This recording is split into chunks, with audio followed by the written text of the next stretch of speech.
இருக்காங்க, எவ்வளவு ஆர்வமா இருக்காங்க, கட்சியோட அடுத்த கட்டமா கொண்டு போறதுக்கு இந்த பொதுக்குழு எவ்வளவு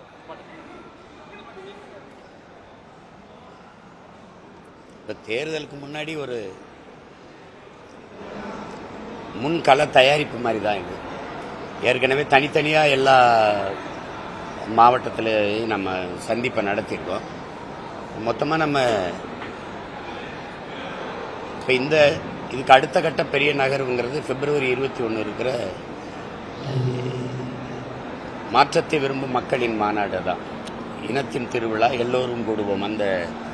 அந்த பிப்ரவரி 21 திருச்சியில் நடக்கிற அந்த மாநாட்டை நோக்கி தான் இப்போ அடுத்து நகர்வு இருக்கும். அதில் நாங்கள் 234 வேட்பாளரையும் அறிவிப்போம். உங்களுக்கு தெரியும், ஒவ்வொரு ஆண்டு அறிவிப்போம். இந்த ஆண்டு ஒரு மிகப்பெரிய எழுச்சியான மாநாடை நடத்தி அதில் அறிவிக்கிறோம். அடுத்தது களத்துக்கு அப்படியே போகிறது தான். ஏன்னா தேர்தல் மார்ச்சில் வந்துடும். அதன் அடுத்த நகர்வு தேர்தல் களம் தான். அதுக்கான சந்திப்பு தான் இந்த பொதுக்குழு. இதில் சிறப்பு அறிவிக்கையெல்லாம் உங்களுக்கு தீர்மானம் அதை அப்போ உங்களுக்கு தந்துடுவோம். அதை மேடையிலையும் எங்கள் பிள்ளைகள் அதை படிப்பாங்க. ஆசிரியர்கள் சென்னையில் போராட்டம் நடத்திருக்காங்க, கைது செய்யப்பட்டிருக்காங்க. அதே போல தூய்மை பணியாளர்கள் போராட்டத்தை நடத்தி அவர்களை கைது செய்யப்பட்டிருக்காங்க. செவிலியர்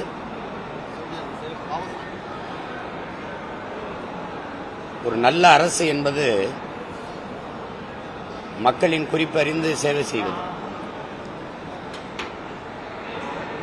இந்த போராட்டங்கள் இன்னைக்கு நேற்று தொடங்கப்படலை. ஒரு 4 நூற்றாண்டுகளுக்கு மேலே அது நடக்குது. ஜாக்டோ ஜியோ, போக்குவரத்து தொழிலாளர்கள், அப்புறம் எப்போவுமே வேளாண்குடி மக்களின் போராட்டம். இப்போ அண்மை காலமாக கொரோனா நேரத்தில் இவங்க எடுத்து அவசரமாக பணிக்கு எடுத்த பிள்ளைகள் தான் நம்ம செவிலியர்கள். அப்போ கொரோனா நேரத்தில் இந்த செவிலியர்கள் எல்லா கண்களுக்கும் மருத்துவர்கள்லாம் கடவுள்கள் போலவும், இந்த செவிலியர்கள் எல்லாம் ஒரு தேவதை போலவும் தெரிஞ்சாங்க. இப்போ தேவையில்லாமல் தெரியுறாங்க. இப்போ பணி நிரந்தரம் செய்கிறாங்கிற பேரில் தான் அவங்கள எடுத்தாங்க. இப்போ அவங்க அந்த கோரிக்கையை வச்சு போராடுறாங்க. அந்த போராட்டம் அப்படியே இருக்கு. இங்கே துப்புரவு பொறியாளர்கள், அந்த பணியாளர்கள் தனியார் வயப்படுத்தாதீங்க, பணி நிரந்தரம் செய்யுங்கிற கோரிக்கையை வச்சு அவங்க வீதியில் நின்று போராடுறாங்க. அதுக்கப்புறம் ஆசிரியர்கள் சம வேலை சம ஊதியம், பகுதி நேர ஆசிரியர்கள் பணி நிரந்தரம், தேர்வு எழுதிட்டு பணி நியமனத்துக்காக காத்திருக்கிற பல்லாயிரக்கணக்கான ஆசிரியர்கள். அப்போ இதில் நாடே ஒரு போராட்ட களமாக இருக்கும்போது நல்லாட்சி என்பது வெறும் சொல்லாட்சி ஆயிடுது, வெறும் வார்த்தையை வெற்று வார்த்தையாயிருது. அவ்வப்போது மடிக்கணினி கொடுக்குறோம், விடுபட்ட 36 லட்சம் பேருக்கு மறுபடி மகளிருக்கு ஊக்கத்தொகை, உரிமைத்தொகை 1000 ரூபா கொடுக்குறோம். இந்த மாதிரி வேலைகளை செஞ்சு மக்களை ஏமாற்றி வாக்கை பறிக்கிறதுல தான் இவங்க இருக்கிறாங்க. உங்களுக்கு அறிவை வளர்க்கும் ஆசிரியர் பெருமக்கள், அறிவு கருவறையின் தாயாக இருக்கிற ஆசிரியர் பெருமக்கள் வீதியில் வந்துட்டால் அந்த நாடு எதை நோக்கி நகருது அப்படின்னு நீங்கள் பார்க்கணும். இதே மாதிரி டாஸ்மார்க் பணியாளர்கள் வீதியில் நின்று போராடினா இப்படி கண்டுக்காமல் புறந்தள்ளுமாங்கிறது மட்டும் பாருங்கள் இந்த அரசு. அவர்கள் கோரிக்கையை உடனே ஏற்குமா இல்லையா? அப்போ எப்படி எதை நோக்கி நகருது ஆட்சி முறை, எதை நோக்கி நகருது பாரு. குடிச்சிட்டு செத்தவனுக்கு 10 லட்சம் கொடுக்குது. படிக்க போகிற பிள்ளை நீங்கட்டினா பள்ளிக்கூடம் சரியில்லாமல் தான் விழுந்து செத்துருக்கான். அவனுக்கு என்ன கொடுத்த நீ? நாட்டின் பாதுகாப்புக்கு எல்லையில் நின்று போராடி செத்து வரான்ல அந்த இராணுவ வீரன் குடும்பத்துக்கு நீ என்ன கொடுக்குற நீ? அப்போ எதை நோக்கி இந்த ஆட்சி முறை நகருதுன்னு பாருங்க. ரொம்ப ரொம்ப கொடுமையான ஆட்சி இது. இந்த கட்சிகள் தொடர்ச்சியாக செய்து கொண்டு வருது. மாறி மாறி இவங்க ஆட்சியில் இருக்கும்போது அவங்க எதிர்த்து பேசுகிறதும் பாருங்கள். இதே போராட்டம் ஆசிரியர்கள் இந்த சம வேலை சம ஊதியம் திமுக ஆட்சியில் மட்டும் எழலை. இந்த கோரிக்கை அவங்க ஆட்சியில் எழுந்துச்சு. இப்போ நாங்கள் வந்தால் நிறைவேற்றுவோன்றாங்க. இவங்க எதிர்கட்சியாக இருக்கும்போது நாங்கள் வந்தால் நிறைவேற்றுவோங்கிறாங்க. ஆனால் வந்தபோது நிறைவேற்றலையே. அப்போ தேர்தல் அரசியலை நோக்கியே இவங்க குறிவைக்கிறதுனால மக்கள் அரசியலை பற்றி கவலைப்படுவதில்லை. வாக்கு அரசியலே இவங்களுக்கு குறியாக இருக்கிறதுனால, நோக்கமாக இருக்கிறதுனால வாழ்க்கையை பற்றி, மக்களின் வாழ்க்கையை பற்றி சிந்திக்கிறது இல்லை. நிற்கிறவன்லாம் யார்? வீதியில் நிற்கிறவன்லாம் யார்? படித்தவன், பிள்ளைகளுக்கு பாடம் சொல்லி அறிவார்ந்த சமூகத்தை உருவாக்குற மதிப்புமிக்க ஆசிரியர் பெருமக்கள், செவிலியர்கள். என்ன நோய் இருந்தாலும் தொட்டு அவங்களுக்கு சேவை செய்து உயிர் காக்கிற ஒரு சேவை செய்கிற சேவை பெண்கள் வீதியில் நிற்கிறாங்க. அப்போ எதை நோக்கி நாடு நகருது? போக்குவரத்து தொழிலாளி வீதிக்கு வந்துட்டான், மருத்துவர் வீதிக்கு வந்துட்டான், மீனவன் வீதியில் கத்துறான், மாணவன் கத்துறான். இங்கே ஆசிரியர் பெருமக்கள் வந்துட்டாங்க. வேளாண்குடி மக்கள் எங்கள் போய் விளைநிலை நீங்கள் நாங்கள் விளைய வச்ச நெல்லை கொள்முதல் செய்து ஒரு நல்ல பாதுகாப்பு கிடங்களை, சேமிப்பு கிடங்களை வைங்கன்னு சொல்லி, நான் விளைய வச்ச நெல்லை வெம்பாடு விட்டு விளை வச்சு கொண்டாரன், வீதியில் போட்டு முளைக்கி வைக்கிறியே. இப்போ நீ எதை நோக்கி நகர்த்துற ஆட்சியை? இப்போ டாஸ்மாக் சரக்கு அப்படி வீதியில் போடுவியா? சொல்ல. சாராயத்தை பாதுகாக்கிற நீ சாப்பிட்ற உயிர் தேவையாக இருக்கிற உணவு பண்டத்தை வீதியில் போடுறியே. அப்போ ஒரே வழிதானே இருக்குது, இவங்களை தூக்கி வீதியில் போடுறத தவிர வேறு என்ன இருக்குது? மக்களுக்கு என்ன வழி இருக்குது கேட்டால் நாங்கள் அருமையான ஆட்சியை கொடுத்துக்கிட்டு இருக்கோம், குறையில்லாத ஆட்சியை கொடுத்துக்கிட்டு இருக்கோம் அப்படின்னு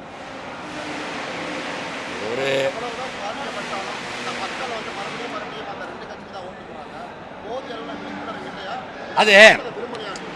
அதான் இது எப்படி பார்த்தாலும் விழிப்புணர்வே விடுதலையின் முதல் படிங்கிறார் எங்கள் தலைவர். விழிப்புணர்வற்ற சமூகத்தில் நடிப்பவனுக்கே முதலிடம் கிடைக்குங்கிறார் ஐயா இறையன்பு. அதுக்கு பல சான்றுகளை வச்சு எழுதுகிறார்.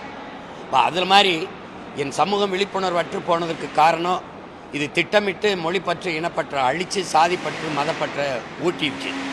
ரெண்டாவது, மதிமயங்கி சிந்தனை இழந்து உடல் திறனற்று போகிற சாராயத்தை அரசு பொதுமைப்படுத்திடுச்சு. அதுக்கப்புறம் கணக்கில்லாத திரைக்கவர்ச்சி, சகிக்க முடியாத திரைக்கவர்ச்சி, கண்ணு வழியே காது வழியே போதையேற்றுற திரைக்கவர்ச்சியில் மூழ்க வச்சிருச்சு. இப்போ நீங்கள் பாருங்கள், இந்த திமுக ஆட்சிக்கு வருவது மாணவர் எழுச்சியில் தான், மொழி புரட்சியில் தான் வருது. மாணவர்களை இவங்க அவன் தன்னெழுச்சியாக போகிறான், நான் மொழி மேலே இருந்த பற்றில் அந்த கிளர்ச்சியை வச்சு ஆட்சிக்கு வந்தது. அதிகாரிக்கு அரியணைக்கு வந்தவொடனே மாணவர் அமைப்பு இருந்தால் ஒருவேளை நம்ம ஆட்சியை எடுத்து போகிறான்னா கட்டுப்படுத்த முடியாதுன்னு மாணவர் அமைப்புக்கு தடை விதிக்குது. புரியுதுன்னு நினைக்கிறேன். கல்லூரியில் அரசியல் பேசக்கூடாது, பள்ளியில் அரசியல் பேசக்கூடாது, ஆனால் சினிமா பேசலாம். நான் சொல்கிறது புரியுதா? அப்போ கல்லூரியில் அரசியலை விட ஆகச்சிறந்த கல்வி உலகத்தில் ஏதாவது உண்டா சொல்லுங்கள். அரசியலை கற்பிக்காத கல்வி இல்லை, அரசியலை தாண்டி ஆகச்சிறந்த கல்வி இல்லை. இதை அதை விட்டுவிட்டு சினிமா பேசலாம், அரசியல்வாதி வரக்கூடாதுன்னு ஒன்று. கல்லூரி விழாவுக்கு நடிகர், நடிகை, இயக்குனர், அங்கே மேடையில் எந்த எழுச்சிப்பா எதுவும் கிடையாது. மொழி சார்ந்தோ, நிலம் சார்ந்தோ, வளம் சார்ந்தோ, பண்பாடு சார்ந்தோ பாட்டு இருக்காது. திரைப்பாட்டு, அதுக்கு நடனம். அப்போ இது இப்போ என்ன ஆயிடுதுன்னா, இந்த திரை கவர்ச்சி இதுதான் உலகத்தின் உச்சம் அப்படின்னா அது ஒரு மதமாக மாறி நின்றுக்கிடுச்சு. Very big ரிலீஜனாக நின்றுக்கிடுச்சு. உங்களுக்கு புரியுதா? இறை வழிபாட்டை விமர்சித்த இந்த கட்சிகள் திரை வழிபாட்டை போற்றிருச்சு. கதாநாயகன் வழிபாடு கடவுள் வழிபாட்டை விட மேலானதுன்னு கட்டமைச்சிருச்சு. அதனால் என்ன ஆகுது? நல்ல கண்ணு யாருன்னு தெரியல, நடிகர் நாடாளருக்கு தயாராக இருக்கு. அப்புறம் அப்போ எதை நோக்கி இந்த நாடு நகருது? விழிப்புணர்வற்று என் மக்கள் இருக்காங்கன்னு சொல்ல முடியாது. எளிய பிள்ளைகள், உங்களுக்கு தெரியும், கடைசியாக ஒரு சின்னம் ஒரு வாரத்துக்கு முன்னாடி இவங்கெல்லாம் யாருமே தெரியாது. இந்த மாதிரி பிள்ளைகளை தான் வேட்பாளராக நிறுத்தியிருந்தேன், உங்களுக்கு தெரியும். அதில் 36 லட்சம் வாக்கை தேடி போட்டு என் வாக்கு 3வது பெட்டி 4வது பெட்டியில் இருந்தது. அதில் தேடி போய் ₹1 வாக்கு காசு வாங்கலை. சாதி சொன்னாங்க, மதம் சொன்னாங்க, சாராயம் தந்தாங்க, சாப்பாடு தந்தாங்க, பணம் தந்தாங்க. அதில் தமிழ் மக்கள் தேடி நல்ல ஆட்சி வரணும், நல்ல அரசியல் வரணும்னு விரும்பின மக்கள் இவ்வளவு வாக்கை கொடுத்து எங்களை அங்கீகரிக்கப்பட்ட ஒரு கட்சியாக மாற்றிருக்காங்கன்னா மக்கள் சரியில்லைன்னு சொல்லக்கூடாது, மகத்தானவர்கள். போய் சேர்க்கணும். அதுக்கு ஒரு மயக்கம் இருக்குது, திரை மயக்கம் இருக்குது. அது எப்படின்னா, நீங்கள் பாதரச விளக்கில் இந்த முழு நிலவு வெளிச்சத்தை மறந்துடுவான் மக்களுங்கிறாங்க. வாசனை திரவியத்தில் வண்ண மலர்களின் வாசத்தை கவனிக்க மறந்துடுவான் மக்களுங்கிறாங்க. இந்த மயக்கத்தில் இருக்கிறாங்க. இதை கொஞ்சம் சரி பண்ணணும். எங்கள் அப்பா நம்மாழ்வார் வர்றதுக்கு முன்னாடி ஏதாவது நஞ்சில்லா உணவுன்னு இருந்தானா, இயற்கை உணவுன்னு எவனா பேசினானா, ஆர்கானிக் ஃபுட்டுன்னு எங்கேயாவது இருந்துச்சா, மர செக்கெண்ணெய் கிடைக்கும்னு எந்த கடையிலாவது இருந்துச்சா? ஒரு மகன் ஒரு மறுமலர்ச்சியை உண்டாக்குனான். அது மாதிரி ஒரு மாறுதல் வரும். அது எப்போ லெனின் என்ன சொல்கிறாரு? இதுவரை வாழ்ந்தது போல இனி வாழ முடியாதுங்கிற நிலை உருவாகுமானால் மக்கள் தாங்களே புரட்சி செய்வார்கள்ங்கிறார். அதுக்கு சான்று இலங்கை, அதுக்கு சான்று பங்களாதேஷ், அதுக்கு சான்று நேபாள். இந்த சுற்றி நடந்தது. எல்லா வீட்லேயும் தீப்பற்றி எரிஞ்சிருச்சு. என் வீடு எரியாதுன்னு நான் உறுதி தர முடியாது. எரியும் எரியும். அந்த தீ தான் புரட்சி தீ. கொஞ்சம் பொறுத்துருங்க, நடக்கும். அதுக்கு தான் நாங்கள் எல்லோரும் ஆளுக்கு ஒரு தீப்பந்தத்தை எடுத்துகிட்டு போகிறோம். இந்த தீ எங்கள் தீ இல்லை, எங்கள் முன்னோர்கள் ஏற்றி வச்ச தீ.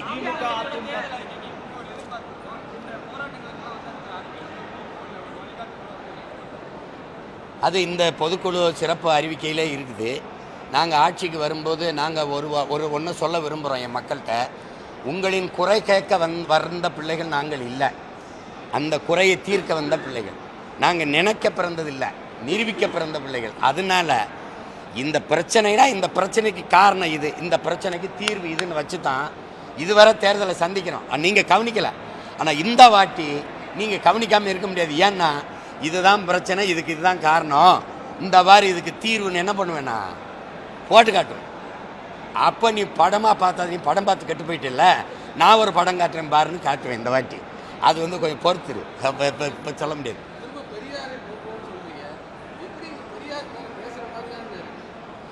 பெரியார் யாருன்னு சொல்லிட்டு போட்டுருவோம். இப்போ பாருங்க, இல்லை பெரியாருங்கிறவர் அவர் தான் நீ நினைக்கிற பத்தியா, அதுதான் தவறு. அதை மாற்றுறதுக்கு தான் இப்போ 3ஆம் தேதி கூட்டம் போட்டிருக்கேன். உங்களுக்கு புரியுதா? நீ என்னமோ அவர் தான் பெரியார்னா, நீங்கள் ராமசாமி ஐயா தான் பெரியார், அங்கிட்டு நில்லு. என் இனத்தின் முன்னோர் ஒவ்வொருவனும் பெரியார், என் பக்கம் வா. புரியுதா உனக்கு? இதை உட்காந்துருக்கா பார்த்தீங்களா? இவன் யாருன்னு தெரியுமா? முத்தமிழ் காவலர் என் தாத்தன் கியாப்ப விஸ்வநாதத்தோட பேத்தி, காஞ்சிபுரத்தில் போட்டிடலாம். நீ என்ன பேசிருக்க? இது யார் தெரியுமா? என் மக, என் இனக்காவலன் பிரபாகரன், வனக்காவலன் வேறு வீரப்பனுடைய மக. நீ சும்மா அது பண்ணிக்கிட்டு இருக்கக்கூடாது.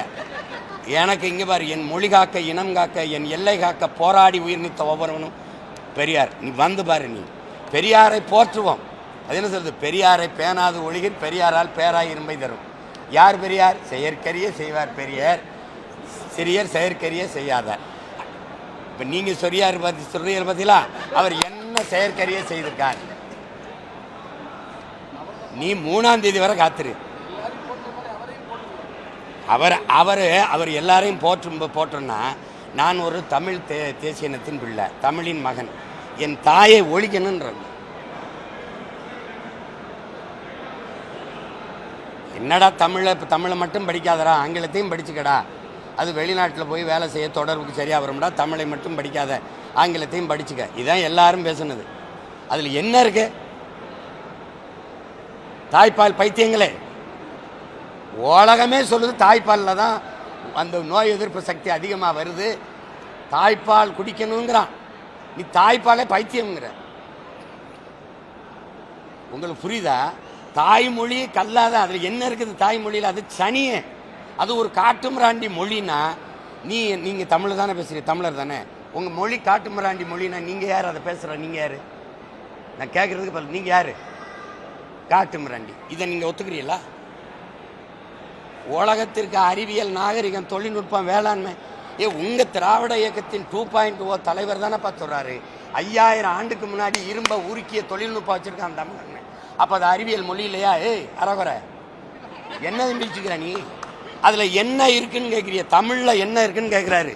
இவர் கன்னடர், அப்போ அதில் இருக்கா? இவர் தெலுங்கர், அதில் இருக்கா? இவர் மராட்டியர், அதில் இருக்கா? இவர் குஜராத்தி, அதில் இருக்கா? இது மலையாளத்தில் இருக்கா? தமிழில் மட்டும்தான் இல்லையா? என்ன இல்லை தமிழ்?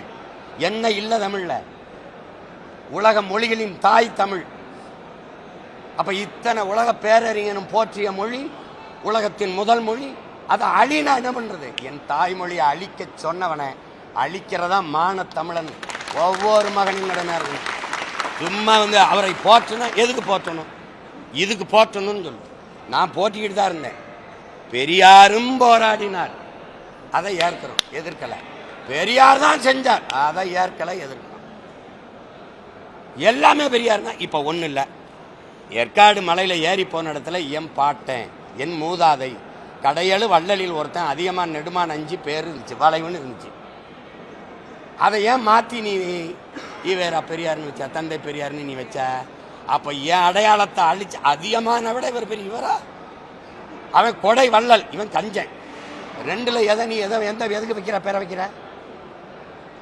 நீ அழிச்சிட்டு ஏன் வைக்கிற? அப்போ உன் அடையாளத்தை நிறுவ நினைக்கிற. நீங்கள் தியாகராய நகரில் பயணம் செஞ்சுருக்கீங்களா? தம்பி நீங்கள் செஞ்சுருக்கீங்க. போத்தீஸுக்கு ஏற்ற மாதிரி ஒரு மேம்பாலம் இருக்குது. அந்த மேம்பாலத்துக்கு பேர் என்ன? அன்பழகன். யார் அந்த அன்பழகன்? ஜே அன்பழகன். யார்? மாவட்ட செயலாளர், சட்டமன்ற உறுப்பினர்.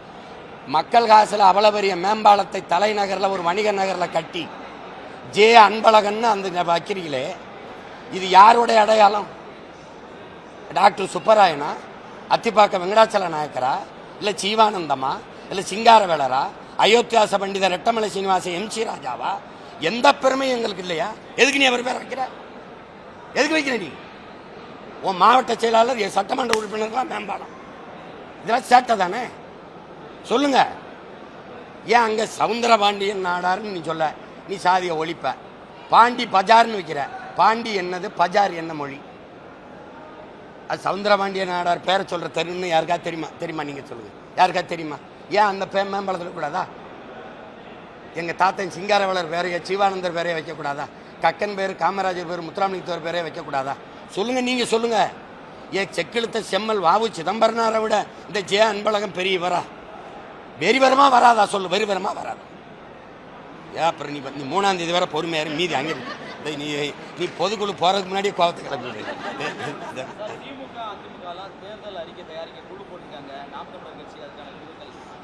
போன ஆண்டு தயாரிச்ச தம்பி, கவனியாடு, நீ கவனி. போன ஆண்டு தயாரித்த அறிக்கையில் இருந்து இது என்ன மாறுபடும்? இதெல்லாம் தம்பி, நீ வர்றா, நாட்டை ஆண்டவங்க, எதிர்கட்சியாக இருக்கிறவங்க, தொகுதியாக போய் இப்போ தான் பிரச்சனைகளை கேட்டு அறிக்கை கொடுக்க போகிறோம்னா, இந்த அறிக்கையை வச்சு தீ வச்சு கொளுத்தாமல் என்ன பண்ணுவீங்க? இந்த அறிக்கை போன ஆண்டு கொடுத்த அறிக்கையில் இது என்ன மாறும்? என்ன மாறு? என்ன அறிக்கை? மக்களின் பிரச்சனை என்னன்னு தெரியாமல் எதுக்கு அதிகாரத்தில் இருக்க? ஒரு வெற்று வேலை. இதெல்லாம் ஒரு சடங்கு. இதெல்லாம் ஒரு சடங்கு, புரியுதா? சும்மா ஒரு மாலையை போட்டு ஜெயலலிதா அம்மா இதில், எம்ஜிஆர் இதில், அப்படியே இதில் எல்லா இதுலையும் போட்டு சாமியை கும்பிடுறது, எல்லாரும் கும்பிடுறது. ஒரு வெற்று அறிக்கை. நாங்கள் எலெக்ஷன் மேனிஃபெஸ்டோங்கிற தேர்தல் அறிக்கை கொடுக்கறதில்ல. நீங்கள் பார்த்துருப்பீங்க. ஆட்சியின் செயல்பாட்டு வரைவுன்னு ஒரு புத்தகம் வெளியிட்டோம். அதை வாங்கி படித்து பாருங்கள், மக்களரசு.comல இருக்குது. இந்த வாட்டி மேலும் நிறைய பிரச்சனை கூடுதல் ஆகிட்டதுனால அதையும் சேர்த்து அதுக்கு தீர்வோடு வெளியிடுறோம். அச்சாவும் கொடுக்குறோம், காணொலி ஆவணமும் காட்டுறோம். உனக்கு மரம்னா என்னன்னு தெரியாது, மலைனா என்னன்னு தெரியாது, கடல்னா என்னன்னு தெரியாது, நீர்னா என்னன்னு தெரியாது, நிலைனா நிலம்னா ஆறுனா மண்ணுனா ஒன்றும் தெரியாது. சும்மா ஒரு கூட்டம் இது.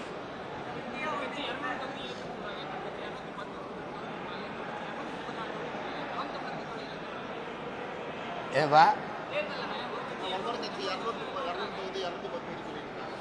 அதான் 200 ஓட்டுக்கு 200, அதுதான் கணக்கு.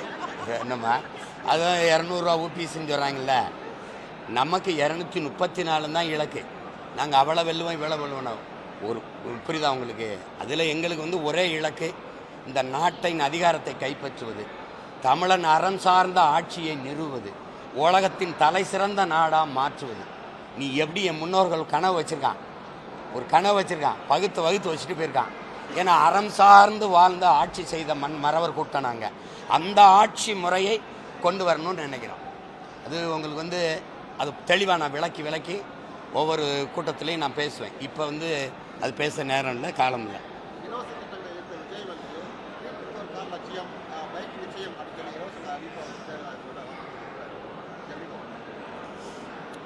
அது சொல்கிறார், தம்பி சொல்கிறார், நாங்கள் இலவசத்தில் அதில் எனக்கு உடன்பாடு இல்லை. இப்போ தம்பியே உங்களுக்கு சர்க்கார் படத்தில் அந்த இலவசத்தை எதிர்த்து போராடி அது பிரச்சனைகளாச்சு. உங்களுக்கு எப்படி பார்த்தாலும் இலவசம்ங்கிறது வளர்ச்சி திட்டம் இல்லை, அது வீழ்ச்சி. ஒரு நாட்டில் எது சரியாக சமமாக இலவசமாக இருந்திருக்கணும் அப்படின்னா, அறிவை வளர்க்கும் கல்வியும், உயிரை காக்கும் மருத்துவமும், உலக உயிர்களின் உயிர் தேவையாக இருக்கிற நீரும் பொதுமையாக இருந்து எல்லாருக்கும் சமமாக சரியாக தரமாக கொடுத்துருக்கணும். இது கட்டணம் இல்லாத இந்த கல்வி மருத்துவம் அது கொடுக்கணும். அதுக்கு தான் அரசு இதுக்கெல்லாம் வரி எடுத்துக்குது, அதை கொடுக்கணுங்கிறதான். மற்ற எல்லாமே நீங்கள் இப்போ இலவச மின்சாரம்னு வச்சுக்கிறீங்களேன். நான் என்ன பண்ணுவேன்னா, மின் கட்டண சுமை இல்லைன்னா அதை அந்த இரவு பூரா விளக்க எரிய விடுவேன். உங்களுக்கு அண்ணன் சொல்கிறது புரியுதா? இந்த பொறுப்பற்றத்தனம் தானாக வரும். அப்போ ஒரு கட்டணம்னு ஒன்று இருந்தால் நான் குறைஞ்சது தேவையில்லாத தண்ட செலவு, காசு கஷ்டப்பட்டு சம்பாரித்து செலவழிக்கும் போது அதனால் அருமை தெரியும். இப்போ கவிப்பேரரசு வைரமுத்து சொல்கிறாரு, தாய்ப்பாலும் தண்ணீரும் மலிவாக கிடைக்கிறதுனாலேயே இந்த மனுஷ பயல்களுக்கு அந்த மகத்துவம் தெரியல, மதிக்க மாட்டாங்கிறாங்க. என் காலுக்கு கீழே மிதிப்படுறதுனால இந்த பூமியின் அருமை தெரியலைங்கிறாங்க. அதனால் நீங்கள் இலவசம்ங்கிறது எதுக்கு இருக்கணும்னு இருக்குது. மிக்சி இலவசம், கிரைண்டர் இலவசம், இந்த இதெல்லாம் இலவசம்னா இது ஒரு ரொம்ப அடிப்படை தேவை. இதை நிறைவேற்றிக்கொள்ள ஒவ்வொரு குடும்பத் தலைவனாலும் முடியும். அதுக்கான அந்த வருவாய் பெருக்கத்துக்கான வேலை வாய்ப்பு அதை அமைத்து கொடுக்க, நிரந்தர வருவாய்க்கான வாய்ப்பை ஏற்படுத்தி கொடுப்பது தான் வளர்ச்சியை நோக்கிய பயணம். இப்போ நீங்கள் 950 கோடி கிட்ட மகளிர் உரிமை தொகைக்கு இழக்கிறீங்க.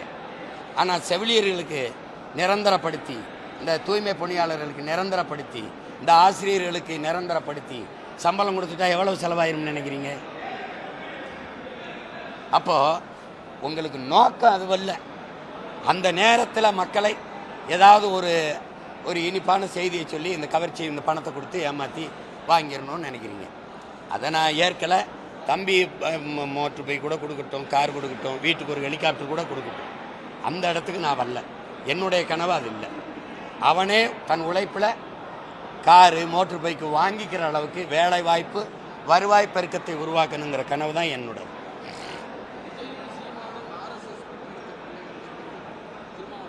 என்ன பிரசவம் பார்த்தது எங்கள் அண்ணன் தான்.